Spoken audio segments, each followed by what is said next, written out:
کربلا سن 61 ہجری، شب عاشور یعنی 10 محرم سے پہلے آنے والی رات۔ شب عاشور کو بہت سے واقعات رونما ہوئے ہیں، جن میں سے کچھ کا ذکر ہم اس ویڈیو میں کریں گے اور کچھ کا ذکر ہم اگلی ویڈیو میں کریں گے۔ شب عاشور اس تاریک اور ظلماتی رات میں کربلا کی زمین پر بہت سے واقعات رونما ہوئے۔ علامہ مجلسی نے بہار الانوار میں مروج الذہب سے نقل کیا ہے کہ جب امام حسین کربلا میں وارد ہوئے تو امام کے ساتھ 2100 شخص تھے۔ صاحب ارشاد شیخ مفید نے لکھا ہے کہ تاسوعا کے وقت، غروب آفتاب کے وقت، امام نے حکم دیا کہ میری کرسی کھلے آسمان تلے میدان میں رکھے۔ پھر اصحاب اور اہل بیت کے جوانوں کو بلایا اور جب سب جمع ہو گئے تو خطبہ ارشاد فرمایا، میں خدا کی تعریف و ستائش کرتا ہوں اور اس کی مخفی اور ظاہر دونوں صورت میں حمد کرتا ہوں، اور خدا کا احسان مند ہوں کہ پہلے دن سے ہمیں عزت دی اور پیغمبری ہم میں عنایت فرمائی، قرآن کی تعلیم ہمیں دی اور دین میں فقیہ بنایا، اور سننے والے کان، دیکھنے والی آنکھیں اور وسیع قلب عطا فرمائے۔ اے میرے اللہ، ہمیں اپنے شاکر بندوں میں سے قرار دے۔ میں نے اپنے اصحاب سے زیادہ وفادار اور بہتر کوئی اصحاب نہیں دیکھے،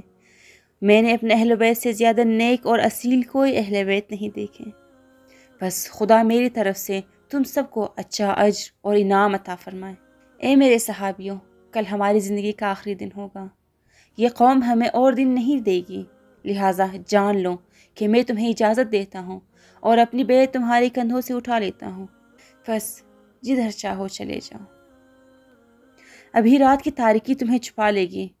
لہٰذا اس تاریکی کو اپنا مرکب اور سواری بنا لو، اور تم میں سے ہر ایک شخص میرے اہل بیت کے ایک ایک شخص کا ہاتھ پکڑ کر کل کی ظلم و تشدد سے دور لے جائیں۔ تم اپنے شہروں میں چلے جاؤ، خدا تمہارے لیے مشکلات کو آسان کر دے گا، اور مجھے اس لشکر کے پاس چھوڑ دو، یہ صرف میرے دشمن ہیں، یہ قوم میرے علاوہ کسی کی طالب نہیں ہے، یہ مجھے کسی صورت نہیں چھوڑیں گے، اگر میں ہوا میں چلا جاؤں تو بھی میرا خون بہائیں گے۔ جب امام حسین علیہ السلام کا یہ کلام یہاں تک پہنچا تو حضرت کے اصحاب نے زار قطار رونا شروع کیا، اور سب سے پہلے جو شخصیت اٹھ کھڑی ہوئی وہ حضرت عباس علمدار تھے۔ حضرت عباس اپنے بھائیوں، بھتیجوں، چچازاد بھائیوں کے ساتھ امام کی قربت کے لہجے سے بہت متاثر ہوئے اور تمام شہزادوں کی طرف سے یوں بیان فرمایا، اے ہمارے مولا اور سردار، خدا کی قسم ہم یہ کام نہیں کر سکتے کہ آپ کو دشمن کے حوالے کر کے خود یہاں سے چلے جائیں۔ خدا وہ دن نہ لائے کہ ہم دنیا میں زندہ ہوں اور آپ نہ ہوں، ہمارے وہ قدم جل جائیں اگر آپ کے آستانے عالیہ سے دور ہو جائیں، ہماری آنکھیں اندھی ہو جائیں اگر آپ کے جمال کے علاوہ کسی اور کو دیکھیں۔ حضرت عباس کے بعد باری باری تمام بھائی، بھتیجوں اور بانجوں نے ادب سے عرض کیا کہ ہم دل و جان سے آپ کے تابع ہیں، جس طرح حضرت ابو الفضل عباس نے ہمارے جذبات کی ترجمانی کی ہے۔ امام نے سب کے جذبات دیکھے اور سنے اور ان کے حق میں دعا کی، پھر اپنا رخ انور اولاد عقیل کی طرف کر کے فرمایا، اے بنی عقیل کے اولاد، تمہارے مسلم کا شہید ہو جانا اور ان کی شہادت کا مظلومانہ غم ہی کافی ہے، تمہیں اجازت ہے کہ اپنے وطن جا سکتے ہو۔ جناب عبداللہ حضرت مسلم ابن عقیل کے بڑے فرزند آگے بڑھے اور عرض کیا، اے رسالت کے نور، معاذ اللہ، ہم یہ کام نہیں کر سکتے کہ آپ کو تنہا چھوڑ کر چلے جائیں، خدا کے علاوہ ہم لوگوں کو کیا جواب دیں گے کہ ہم نے اپنے چچا اور چچازاد بائی سے آنکھیں بند کر لی، نہ ان کے ساتھ مل کر تیر چلائیں، نہ نیزیں اور نہ میدان میں گھوڑے دوڑائیں، اور نہ ہی دشمن پر تلوار کے وار کیے۔ ہم آپ کو چھوڑ دیں یہ ممکن نہیں، اور ہمیں یہ بھی معلوم نہ ہو کہ ہمارے آقا و سردار پر کیا بیتی ہے، ہرگز نہیں، یہ کام ہم نہیں کریں گے، بلکہ اپنے اموال، اپنے خاندان اور اپنے نفوس کو آپ پر قربان کر دیں گے، اور آپ کے ساتھ مل کر دشمنوں سے جنگ کریں گے، حتیٰ کہ جس راہ پر آپ جائیں گے ہم بھی اسی راستے پر چلے جائیں گے۔ بدبخت ہے وہ زندگی جو آپ کے شہید ہونے کے بعد ہوں۔ اہل بیت کے بعد اصحاب میں سے سب سے پہلے شخص مسلم ابن اوسجہ اٹھے، سینے پر ادب کا ہاتھ رکھ کر عرض کیا، اے فرزند رسول، کہ ہم جانثار آپ کے دامن کو چھوڑ کر چلے جائیں اور آپ کو ان اشرار کے درمیان چھوڑ دیں؟ تو پھر اللہ کے سامنے کیا عذر اور بہانہ تلاش کریں گے؟ خدا کی قسم آپ کے دامن کو کبھی نہ چھوڑیں گے جب تک کہ نیزوں سے دشمنوں کے سینوں کو چلنی نہ کر دیں اور تلواروں سے دشمنوں کے ٹکڑے ٹکڑے نہ کر دیں۔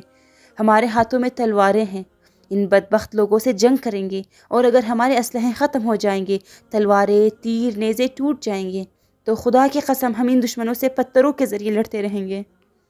خدا کی قسم ہم آپ کی غلامی سے سر نہیں اٹھائیں گے حتیٰ کہ ہم ثابت کر دیں کہ پیغمبر کی غیبت میں ان کی اولاد کی حرمت اور عزت کیسے کی جاتی ہے۔ خدا کی قسم اگر مجھے معلوم ہوتا کہ آپ کی راہ میں قتل ہو جاؤں گا، پھر زندہ ہو جاؤں گا اور پھر قتل کیا جاؤں گا، اور میرے جسم کو جلا کر خاکستر بنا دیا جائے گا اور پھر خاکستر کو ہوا میں اڑا دیا جائے گا اور اس طرح 70 مرتبہ کیا جائے گا، تو بھی آپ سے میری محبت کم نہ ہوگی اور آپ کے قدموں میں شہادت پانا سعادت سمجھوں گا۔ اے میرے مولا، میں کیوں ایسا نہ کروں حالانکہ جان دینا ایک سانس لینے سے زیادہ نہیں، اور پھر آپ کی خدمت میں ہمیشہ کی زندگی اور سکون ہوگا۔ ان کے بعد زہیر ابن قینبہ جلدی اٹھے اور عرض کیا، خدا کی قسم اگر آپ کی محبت میں قتل ہو جاؤں، پھر زندہ ہو جاؤں، پھر قتل ہو جاؤں اور اسی طرح 1000 مرتبہ بھی قتل ہونا پڑے تو قتل ہوتا رہوں گا، لیکن آپ کی غلامی سے سر نہ اٹھاؤں گا۔ اے خدایا، اے بار الہ، ان فاطمی جوانوں اور علوی نوجوانوں کو صحیح و سالم محفوظ رکھ۔ مرحوم سید نے لحوف میں لکھا ہے کہ پھر سید ابن عبداللہ الحفی نے اٹھے اور عرض کیا، اے فرزند رسول، خدا کی قسم ہم کبھی آپ کو تنہا چھوڑ کر نہیں جائیں گے تاکہ معلوم ہو جائے کہ ہم نے پیغمبر کی اولاد کے بارے میں ان کی نصیحت پر عمل کیا ہے۔ اگر مجھے یہ بھی معلوم ہو کہ میں آپ کی محبت میں قتل ہوں گا، پھر زندہ ہوں گا، پھر مجھے جلایا جائے گا اور میرے جسم کی خاکستر کو اڑا دیا جائے گا اور اس طرح 70 بار کیا جائے گا، تو پھر بھی آپ سے جدا نہ ہوں گا حتیٰ کہ آپ کے رکاب میں شہید ہو جاؤں، اور ایسا کیوں نہ کریں جبکہ جانتے ہیں کہ ایک دفعہ قتل ہونا ہے پھر تو ہمیشہ کی زندگی ہے۔ پھر امام علیہ السلام کے خاص صحابیوں میں سے بشیر ابن عمرو اٹھے اور عرض کیا، صحرائی درندے مجھے نوچ نوچ کر کھا جائیں اگر میں آپ سے جدا ہوں اور تجھے رسوا کروں، جبکہ آپ کے دیوانے توڑے ہیں دشمنوں کے چنگل میں نہیں چھوڑ سکتا۔ بشیر کے اظہار وفاداری کے بعد دیگر اصحاب میں برداشت ختم ہو گئی اور ایک دم سب کھڑے ہو گئے، اور ہر ایک اپنی محبت بری خلوص کی زبان اور صاف دل سے ساحت مقدس امام میں اپنی وفاداری کا اظہار کر رہا تھا۔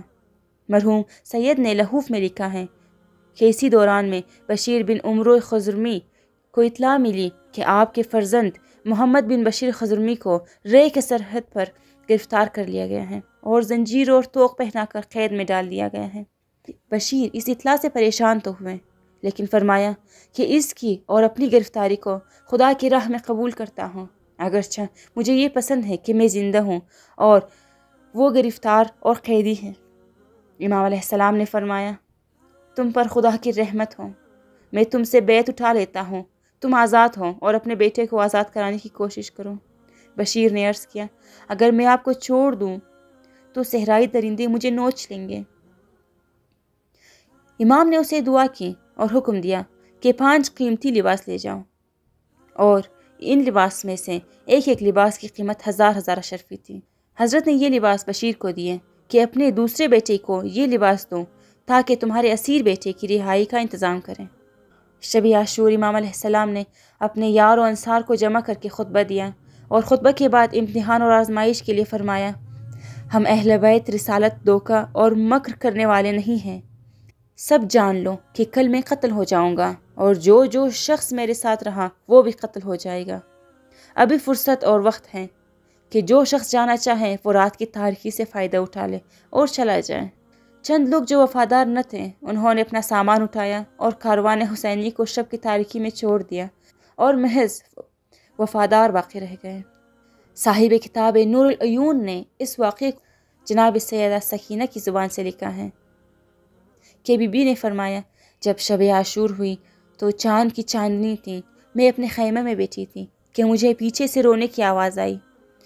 اس رونے کی دکھی صدا نے مجھے بہت متاثر کیا اور بے اختیار میرے آنسو جاری ہو گئے اور دل غم سے بھر گیا۔ میں نے اپنے آپ کو بہت قابو کرنے کی کوشش کی کہ بآواز بلند نہ روؤں، بس میں نے آنسو صاف کیے تاکہ میری بہنیں اور دیگر خواتین مطمئن نہ ہوں۔ حیران دل اور پریشان چہرے سے خیمے سے باہر نکلی اور گریہ کی صدا کی طرف چلی تو ایک مقام پر دیکھا کہ میرے بابا کے ارد گرد ان کے تمام یار و مددگار بیٹھے ہیں، اور وہ گریہ کی آواز جو مجھے سنائی دی تھی میرے بابا کی تھی کہ وہ رو بھی رہے تھے اور فرماتے تھے، اے میرے یار و انصار، یہ جان لو کہ میں جانتا ہوں کہ تم کس لیے اس سفر میں میرے ہمراہی بنے ہو، اور تم جانتے تھے کہ میں ایسی قوم کی طرف جا رہا ہوں کہ جنہوں نے دل و زبان سے میری بیعت کی اور مجھے اپنا امیر بنایا اور دعوت دی، لیکن کچھ وقت کے بعد تمہارے علم میں یہ بات آ گئی کہ اسی قوم کی محبت میرے ساتھ دشمنی میں بدل گئی اور شیطان نے ان کے سینوں کو چیر کر مکر و عذر کو بھر دیا اور ان کے عہد ٹوٹ گئے۔ اے یار و انصار، جان لو اس غدار اور مکار قوم کا مقصد میری قتل کے سوا کچھ نہیں، اور جو شخص میری حمایت کرے گا وہ بھی ضرور قتل ہوگا۔ میرے قتل کے بعد ان کا ارادہ ہمارے خیام کو لوٹنے اور ہمارے اہل بیت کو قید کرنے کا ہے۔ میں چاہتا ہوں کہ کوئی چیز تم سے مخفی نہ ہو، بلکہ ہر بات کا تمہیں پہلے سے علم ہو، اور اگر سب کچھ جانتے ہوں تو پھر ممکن ہے کہ حیا اور شرم تمہارے چلے جانے سے مانے ہوں۔ ہم اہل بیت کے پاس مکر اور دھوکہ نہیں ہیں، لہٰذا تمہیں باقاعدہ طور پر آگاہ کرتا ہوں کہ دشمن تمہاری جان کی کمین لگا کر بیٹھا ہے۔ جو شخص جانا چاہتا ہے تو رات کے آخری حصے کی تاریکی سے فائدہ اٹھاتے ہوئے دشمن کے چنگل سے نکل کر چلا جائے اور خطرے سے باہر ہو جائیں۔ ابھی وقت ہے، اور رات سے فائدہ اٹھائیں، یہاں سے اپنی راہ لیں اور چلے جائیں۔ اور جو شخص دل و جان سے ہماری مدد کرنا چاہتا ہے اور ہم سے مصیبتوں کو دور کرنا چاہتا ہے تو وہ کل بہشت میں ہمارے ساتھ ہوگا اور غضب خدا سے محفوظ ہوگا، کیونکہ مجھے اپنے نانا نے خبر دی ہے کہ میرا حسین غربت، تنہائی اور پیاس کی حالت میں کربلا کی گرم زمین پر بے گناہ مارا جائے گا۔ جو شخص اس کی مدد کرے گا ہماری مدد کرنے والا ہوگا، اور ہمارے بیٹے قائم آل محمد کی مدد کرنے والا ہوگا، اور جو شخص محض زبان سے ہماری مدد کرتا ہے تو بھی ہمارے ساتھ محشور ہوگا۔ جناب سکینہ سلام اللہ علیہا فرماتی ہیں کہ میرے بابا کا کلام ابھی ختم نہ ہوا تھا کہ میں نے دیکھا کہ بے وفا لوگ 10-10 اور 20-20 کے گروہ میں میرے بابا کو چھوڑ کر جانے لگے اور صحراؤں میں بکھر گئے، حتیٰ کہ 72 سے زیادہ باقی نہ بچیں۔ بے وفا صحابیوں کے چھوڑ جانے کے بعد میں نے اپنے مظلوم بابا کو دیکھا کہ سر زانوں پر رکھا ہے کہ شاید لوگ جانے میں شرم محسوس نہ کریں۔ بس ان لوگوں کی بے وفائی، بے حیائی اور بابا کی غربت پر بے اختیار میرا گریہ گلوگیر ہو گیا، اور دل میں ایسا درد اور دکھ ہوا کہ میری روح پرواز کرنے والے تھی۔ میں نے اپنے دکھ کا اظہار یوں کیا، خدایا یہ لوگ جنہوں نے ہم سے آنکھیں بند کر لی اور اپنے ماں کے نازک دل کو توڑا ہے، زمین پر قرار نہ پائیں اور انہیں میرے جد کی شفاعت سے محروم فرما۔ پھر میں اپنے خیمے میں آئی، لیکن سکون نہ آتا تھا، آنسو بے اختیار جاری تھے، کوئی کام نہیں کر سکتی تھی۔ اسی دوران میری پھوپھو ام کلثوم کی نظر مجھ پر پڑی تو جلدی سے میرے پاس آئی اور فرمایا، بیٹا کیوں بے اختیار آنسو بہا رہی ہو؟ پھوپھو کے پوچھنے پر میرے صبر کے بندھن ٹوٹ گئے اور تمام باتیں جو سنی تھی اور دیکھی تھی ان کو بتا دی۔ یہ سنتے ہی ان کے دل سے آہ نکلی اور بیان کیا، اے جد بزرگوار، اے علی ابن ابی طالب، اے حسن اے حسین، ہائے ہمارے ناصر بہت کم ہیں، اور کب ان دشمنوں سے ہماری جان بچ سکتی ہے؟ ہائے کاش کہ یہ قوم ہمارے سے حسین کے بدلے فدیہ اور قربانی قبول کر لیتی۔ یہ قوم عورتوں اور بچوں کے سر گوسفند کی طرح کاٹ دیتی اور ہمارے مظلوم اور غریب تنہا امام کو چھوڑ دیتے ہیں۔ ان بینوں پر تمام مستورات حرم کا نالہ و فغاں بلند ہوا اور ماتم شروع ہو گیا۔ جب اس ماتم کی صدا امام علیہ السلام کے سمع مبارک میں پہنچی تو خیمے میں آئے، لیکن شدت اضطراب اور غم و اندوہ کی وجہ سے حضرت کی اباہ زمین پر خط کھینچ رہی تھی۔ آپ نے در خیمے پر پہنچ کر فرمایا، یہ ماتم اور گریہ کیسا؟ پھوپھی اماں نے دامن امام کو پکڑ کر فرمایا، اے بھائی، ہمیں نانا کے حرم میں پہنچا اور اس غم و اندوہ سے نجات دلاؤ۔ امام نے فرمایا اس کام کے لیے میرے پاس کوئی ذریعہ نہیں ہے۔ پھوپھی نے عرض کیا اے بھائی، ان لوگوں کی یہ بے حیائی اور بے وفائی شاید اسی لیے ہے کہ تمہارے باپ اور نانا کو نہیں پہچانتے، لہٰذا اپنا حسب اور نسب بتائیں، جد، بابا، ماں، بھائی، غرض اپنے خاندان کا تعارف کروائیں۔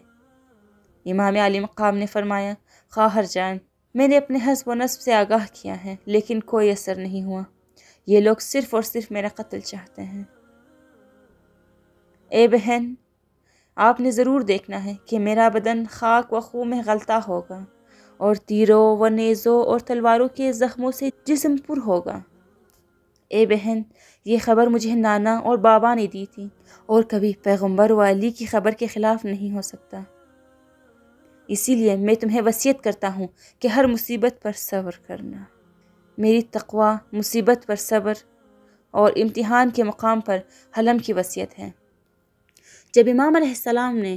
اصحاب سے بیعت اٹھا لی اور فرمایا کہ ابھی وقت ہے، رات کی تاریکی سے فائدہ اٹھاتے ہوئے یہاں سے چلے جائیں اور اپنی جانیں محفوظ کر لو، یہ ظالم تو میرے دشمن ہیں۔ امام کی اس اجازت پر کچھ بے وفا لوگوں نے امام حسین کے کارواں کو چھوڑ دیا اور باقی اصحاب باوفا ساحت مقدس امام میں آخری دم تک ثابت قدم رہے، اور جن کی وفا اور ثبات قدمی پر خود امام حسین نے فخر کیا کہ ایسے صحابی کسی کو نہ ملے جیسے وفادار مجھے ملے ہیں۔ ان اصحاب کو شب عاشور جب امام حسین نے یہ فرمایا کہ کل میں شہید ہو جاؤں گا، جو بھی میرے ساتھ ہوں گے وہ سب شہید ہوں گے، تو سب اصحاب باوفا نے عرض کیا الحمدللہ، خدا کی حمد ہے کہ ہمیں آپ کے ساتھ شرف شہادت سے مشرف فرمایا ہے۔ امام علیہ السلام نے جب ان انصار اور اہل بیت کے ثبات قدمی کا مشاہدہ کیا تو فرمایا اب تم اپنے سر بلند کرو اور بہشت میں اپنے مقام و منزل کو دیکھو۔ سب نے سر آسمان کی طرف بلند کیے تو منازل محل اور حوروں کو دیکھا۔ اس وقت سے لے کر شہادت تک اصحاب منٹوں کو شمار کرتے تھے کہ جلدی اس فانی دنیا سے نکل کر باقی رہنے والے بہشت میں جائیں۔ اس لیے اس رات اصحاب نے بہشت کے شوق میں آرام نہ کیا، بلکہ ہر گھنٹے کو سال سمجھ رہے تھے۔ ہر ایک کو جلدی تھی کہ صبح ہو تو شہادت ملے اور بہشت میں پہنچوں، بلکہ ان اصحاب کو اپنے محلات اور حوروں کے پاس جانے کا اس قدر شوق تھا کہ ہر شخص دوران جنگ بڑے بڑے بہادروں کے سامنے ذرا بھی خوف نہ کھاتا تھا، بلکہ شمشیر، نیزہ اور تیر کے زخموں کو محسوس بھی نہ کرتا تھا۔ شب عاشور کے باقی واقعات انشاءاللہ اگلی ویڈیو میں بیان ہوں گے۔ صلوات بر محمد و آل محمد، اللہم صلی علی محمد و آل محمد۔